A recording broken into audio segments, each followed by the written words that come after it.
on the channel, we're having a look at this, the Satori Up 3 stem. Obviously it's an adjustable stem. I got this one off Amazon for about 35 bucks, next day delivery. All aluminium construction, really solid. A little bit heavy, but we're not going for weight savings here. I just want the handlebars not to fall off. Fits a standard 31.8mm stem. And because we need a little bit more rise on my partner's bike, I like this one because straight away it mounts on top of the fork as opposed to clamping around the side. So you've straight away got that increase in height. Plus you've obviously got the adjustability of this one. So the adjustable stems I would never use on a downhill mountain bike or mountain bike probably either. But for a cruiser where you're not going to be putting too much downward force on the handlebars, I think these things are really good because they offer you so much adjustability. So without further ado, let's get it over to the bike.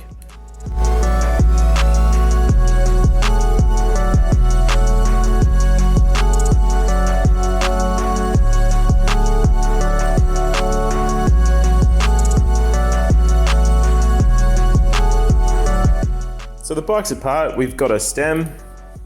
So to actually access your bolt down here, all you have to do is loosen off your adjustment nut here until you've got enough to actually get it to adjust, and then you're going to see there's an access hole up on the top. So I'm just using a little pick here, it's just a little rubber grommet. Just get under there and pop that out, and then you'll be able to see maybe down there that you've got an Allen key. It's the same size Allen key as the rest of the bolts. It's a 5mm. So over to the bike. Let's get a little bit closer here.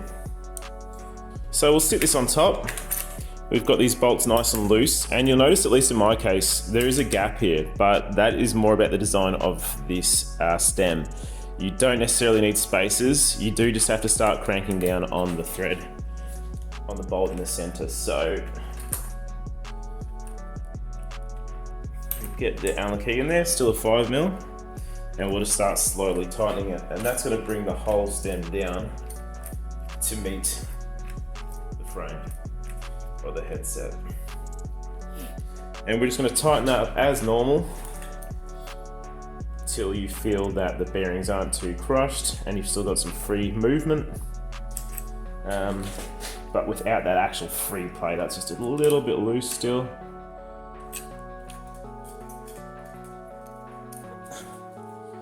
That feels pretty good. So once you're at that stage, everything's clamped down nice and tight.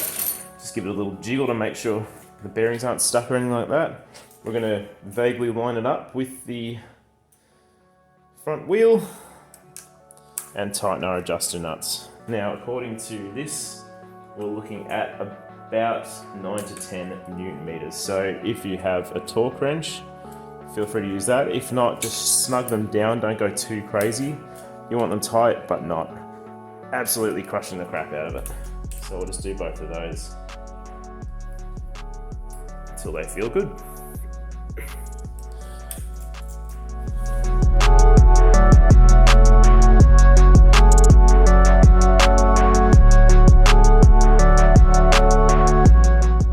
We're all back together. I've had my partner come out and sit on the bike and see how she likes it. So we've settled on that angle for now. I've also chopped down the bars just a little bit, but she's still got some nice wide bars there. Everything's on, back together, looking good. So as with all my initial reviews, we'll give this one, a few weeks, and we'll check back on it, see how it's going, because there's no point making a decision right now. But so far, it's been easy to install. The quality seems good, and yeah, I like the look of it. So we're about to nip down the coffee shop now, give it a first go, and we'll check back a little bit later. Thanks for watching. I'll link this product on Amazon, so if you want to have a look at one, you can get one yourself. But for now, thanks again, and catch you next time.